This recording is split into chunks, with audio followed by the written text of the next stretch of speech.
Mes netrukus pasieksime dvibalsių planetą. Sulėtinkime greitį ir pasiruoškime nusileidimui. Garse! Ona, ar girdi mane? Su sutrikimais! Girdžiu, bet man neina sulėtinti greičio. Atsargiai! Ona, mes atvykome, bet aš negaliu perskaityti tavo draugų žinutės. Pažiūrėk, apie mus visur išsibarstė balsės. Manau, kad šioms balsėms trūksta paros. Teisingai, mums reikia surasti balsių paras, kad perskaitytume žinutę.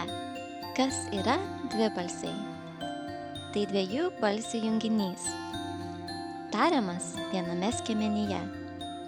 Lietuvių kalboje yra 6 dvibalsiai.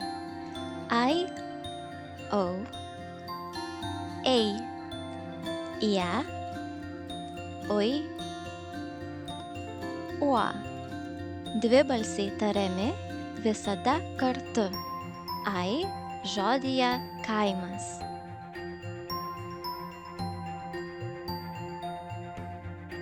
O žodyje laukas.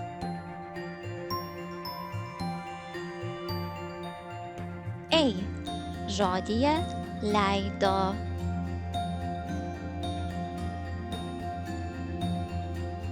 Uo žodyje uoga. Ie žodyje pieva. Ui žodyje zuikis.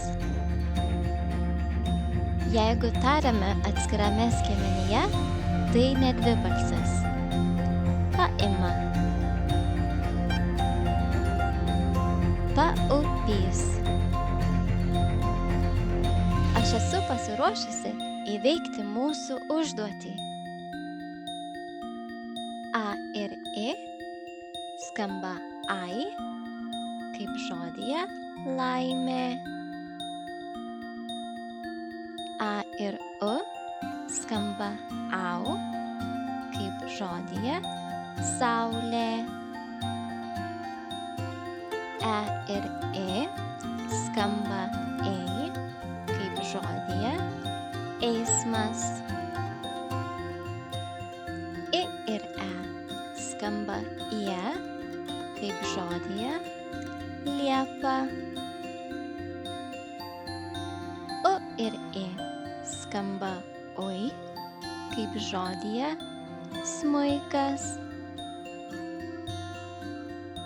U ir O skamba uo, kaip žodyje duona.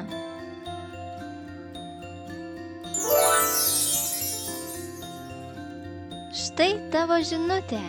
Susitikime priebalsių planetoje.